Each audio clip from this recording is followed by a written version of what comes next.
Hey, There he is. I'm tech savvy. I'm just happy we got this. We got this connected. I was a little nervous. I think it's fair to say that I had a lot of help. Off camera, I got some support staff that gave me a little assist too. So it's all good. How you doing, man? How's the family? How's Thanksgiving? I'm doing great. Thanksgiving was great. It was a good time. Had a nice small gathering at the house, a little meal Aisha threw down. It was amazing. I know she did. She can throw down. She can throw down. And then I got on a plane that night to head down to Phoenix or to Tucson to I wasn't really participate in the going to bring match. that up. Oh, I had to bring it up because I know we played golf plenty of times before. I know we've been on the same team once. We've been on opposite teams. I think I played a lot better when I was with you than I did with Peyton. Let's just put it that way. So the question I assume it wasn't Chuck that was intimidating in that situation. Chuck. Well, the only thing that Chuck did, he played dumb leading up to the match, talking about his swing and all this stuff. And I saw his swing on the range right before, and I knew we were in trouble at that point. So listen, I watched a little bit of it. And for those who are following us right now, Steph is a unbelievable golfer, much better golfer than I am. But there's always a but. Well, the but is that if you play against a Hall of Fame professional golfer, all Chuck had to do was get it in some grass, and he will get the next shot on the green. Right? And it really didn't matter where it was. So, and Chuck was a better putter than I expected.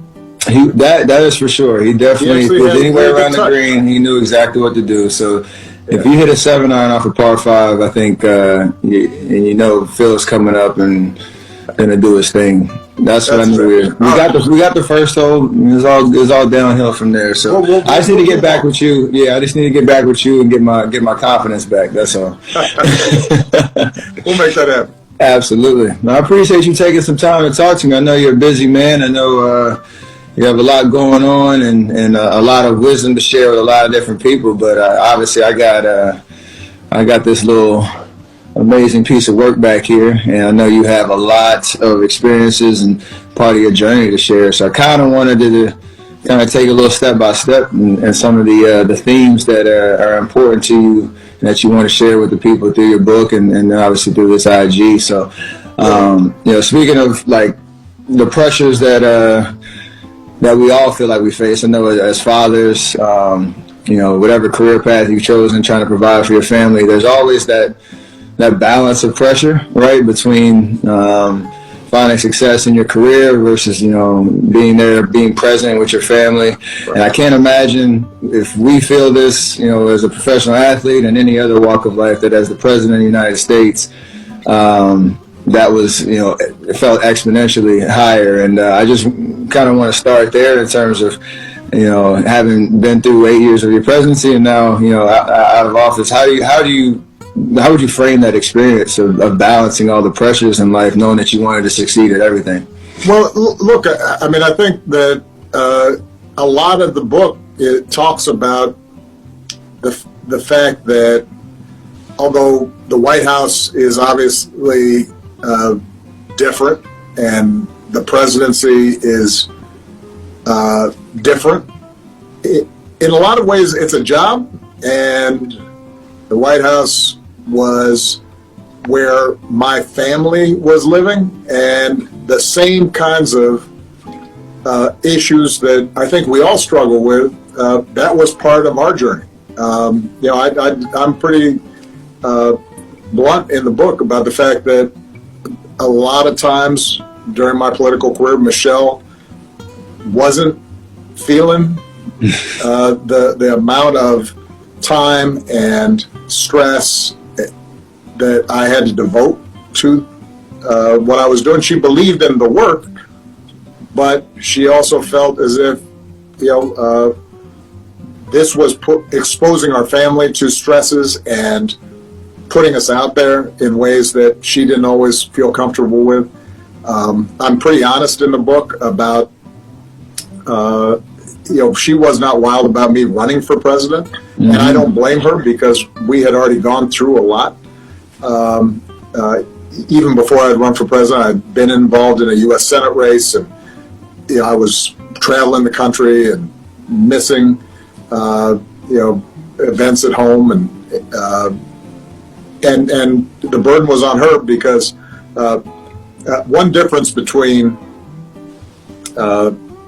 being a U.S. senator running for president and, let's say, a all NBA basketball player, right, is you still have some financial strains when you are a U.S. senator, and you got two households, and because I was going back and forth from Washington back to Chicago, and I described in the book, I said, look, the times were tight. Michelle had to work still. She's got two little kids. So figuring that out was challenging. One of the things that I write about that we were worried about was how would it be to raise kids in that kind of environment. And I know you and Aisha are experiencing some of this. Just by virtue of their being your kids, they're in the limelight in some ways. And Michelle and I understood, I think, kind of early on that that's a double-edged sword, and we wanted them to have a normal experience of growing up and being able to make mistakes and not being scrutinized and commented on about every single thing that they did. And we also wanted to make sure suddenly we're living like normal middle-class folks, and then the next thing you know, they're butlers. And as we talk about the fact that we had to tell the staff at the White House, look, the girls have to clean their rooms. We're not having them clean their rooms. Principles, discipline. Yeah, they need to learn how to do that. And we were worried, would they end up somehow not having a sense of reality? And that part of the reason I think we were able to keep them grounded was because we ourselves reminded ourselves, look, we're just here temporarily. This is a blessing. It's an opportunity to serve, but this is not who we are. And it helped also to have my mother-in-law.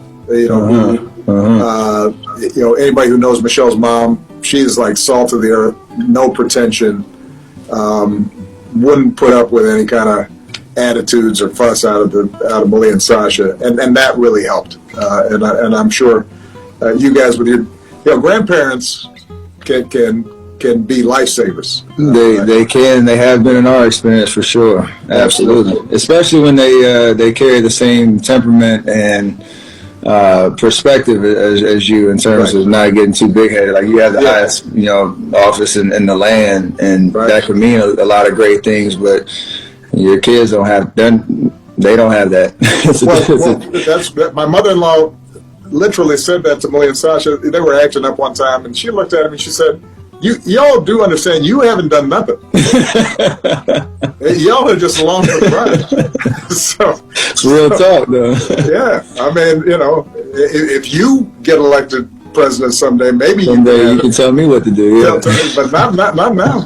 Go do your homework. I know as like a father, you have a sense of leadership, and you need to direct and make those tough decisions. And obviously, you and Michelle battling through the ups and the downs together. But in terms of like the leadership perspective, obviously you're also accountable for a staff and an administration that is looking at you for guidance and leadership. And they can't compare me and my locker room to the White House, but in terms of the position I'm in and being the oldest guy in the locker room and having to lean into that leadership, you're an old man. I didn't say all that. I just said I'm the oldest. That can mean I'm a young old. So in terms of leaning into that leadership and mentorship side, are there any examples of where that materialized for during your first term, and some tough decisions or some ways that you leaned into that role? One mistake I think a lot of people make is to think that You're just either born a leader